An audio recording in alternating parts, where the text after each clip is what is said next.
guys, it's Lindsay. We are going to do our, what reading are we on? We're going to do the air signs for December 2025.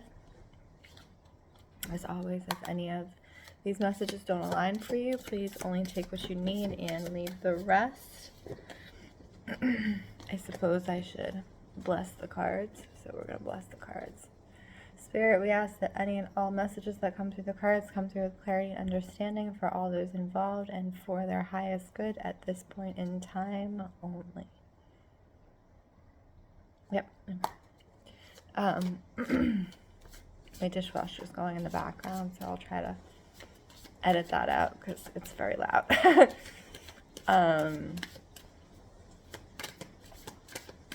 Air signs, December 2025, air signs. Okay, this is weird. So I'm looking at, I have a candle. It says like amber on it. Can't really see because of the sun, but it says amber. And what I'm hearing is stuck in amber. Stuck in amber, which is interesting because for the fire signs, I think I got something about them being stuck under the earth. And the air signs are getting stuck in amber. So let's see what the general card is coming out for the air signs. General card. The rule breaker. So you have Morgan Le Fay, the rule breaker. She's from King Arthur. If you've never read Arthurian literature, you should. The sun's coming in very bright. Sorry about that. Okay, the rule breaker.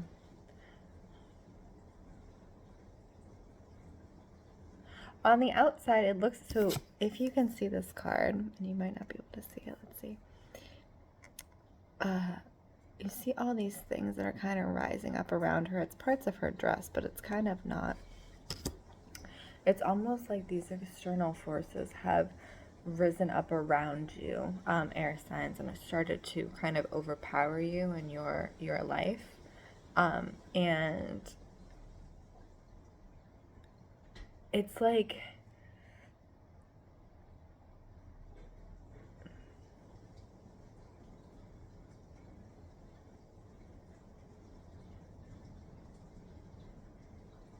in some ways, you're being forced to a tipping point in order to push yourself through to the next level, to the next phase of your life. But the tipping point is so intense that you're like, you stopped, right? So you kind of feel that,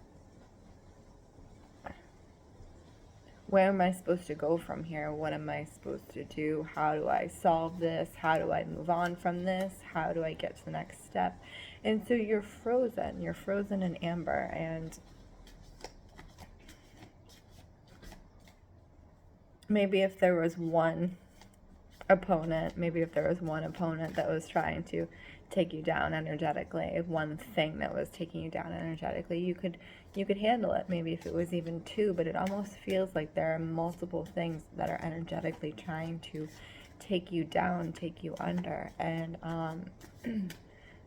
so you've frozen, you've completely stopped moving. And what's coming through, air signs, is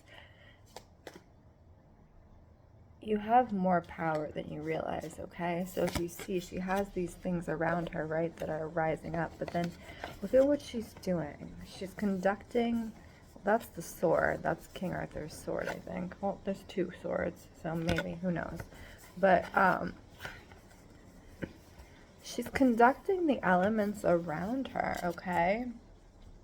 She is bending reality to her will, and that's what it's gonna take for you, air signs, to get out of this freezing that you're in. And part of this freezing, you have Klidna, who is a monster, but it's called the sadness. Part of this freezing has to do with this very deep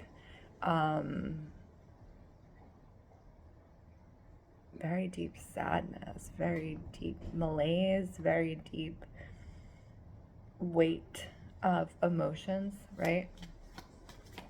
Okay, and this weight of your emotions is just holding you under. Okay, so what I see is like, you know, somebody being in bed in a blanket, wrapped up and not moving from the blanket, not leaving the blanket, not leaving the safety of that blanket, right? And so air signs, that's kind of the energy that I'm getting. That blanket is your amber. That blanket is you being wrapped in that amber, and cocooning yourself from all these external forces that are seemingly trying to take you down. Okay, right? Let's get into Aquarius real quick.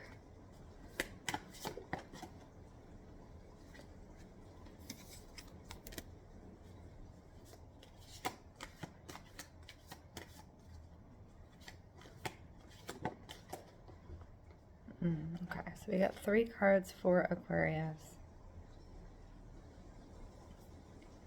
Yeah, the first card, Oya, the Transformer. Then Shahrazad, the Storyteller. Then you have Freya, the Pleasure. So it almost seems for you, Aquarius, and for us, Aquarius, that shifting out of this, transforming this energy that is keeping you frozen has to do with creative acts of pleasure. There's also this interesting undercurrent of anger that's happening that I don't think that has been fully expressed. And so I think part of that is, like, when you look at Freya, look at her face, right? That's passion, but that's also anger. Like, she's pissed off, right? So she's very, very pissed off. She's like, why am I in this situation? What did I do to be put into this situation, right? And so you see how angry she is. But Freya also takes great joy in the battle. She takes great pleasure in the battle. She's a goddess of battle, right? And it's almost like, Aquarius, you have to prove yourself that nothing can stop you, right? Nothing can hold you back, even those things that seem insurmountable, even those things that would take down other people. They don't take down you. But you have to get angry about it. You have to get angry about it, and you have to let the anger fuel that.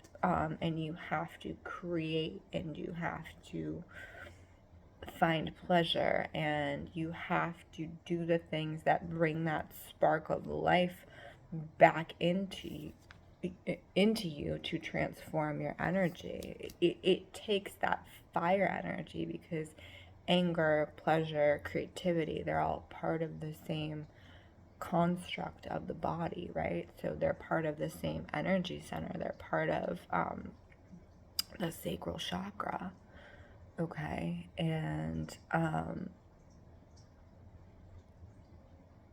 I think for Aquarius, moving things through the body in that way is the only way to get up and around this kind of being entrapped, okay?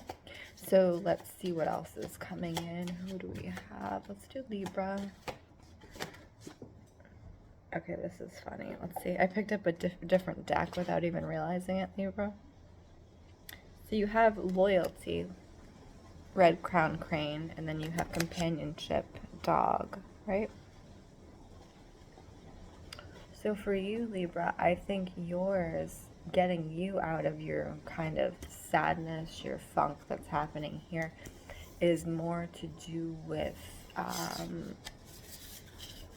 having people around you, having some level of companionship, whether that's a pet or close friends or family, and actually actively reaching out to them and communicating with them. Where Aquarius is working from like the fire, the anger, the pleasure, the creativity, you're working more from the comfort. You're working more from the need to be comforted and soothed, And that's what's going to pull you out of this kind of malaise that you have, Libra, is the comfort and the soothing and the familiarity.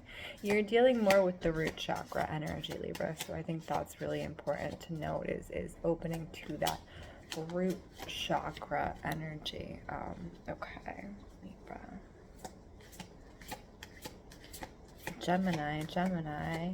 I'm going to do 2 decks for Gemini because Gemini is 2, right? 23, the raven. Doth the raven caw.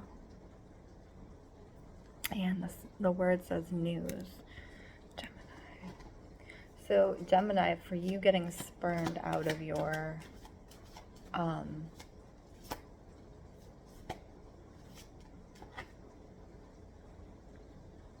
current situation, it's almost like you need news. You have Amaterasu, the light, the goddess of the light.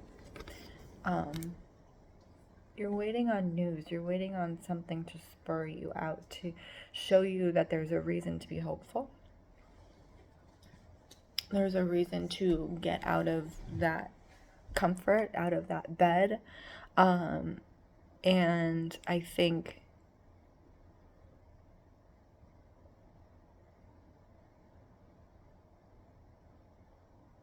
for you, that hope is very much tied to outside forces, not only holding you down, but you're also waiting for a message. You're waiting for something to show you that it's worth it getting up out of bed, right? And so I would caution Gemini that, you have to go halfway. You can't just wait. You can't just wait for the message. You have to put forth some energy out there in order to receive the message, okay? The universe will only work with you if you go halfway. You are a creator of the universe, and I think that's the most important thing here for you, Gemini, is you have to go halfway. You have to split the bill, right? You have to split the bill, and you know how to split the bill. There's 2 of you. And I think that's going to be the big part of you getting up and out of this era of malaise that is kind of surrounding you, this era of heaviness. For you also specifically, Gemini, you have to put yourself into natural spaces is what I'm getting. Putting yourself out into the world, into nature, into places that you can be quiet and listen to yourself, right? And you can also listen for the messages that you need to hear. That's going to be a very intense requirement because you're not going to have it when you're in your cocoon, okay? The messages aren't coming to you in your cocoon. You have to go outside. You have to seek nature and seek yourself in nature. Okay? So that is the December 2025 reading for air signs. My name is Lindsey Rose. This is Storyteller Tarot. If you would like your own personal reading, please check out the links in bio. Otherwise, I wish you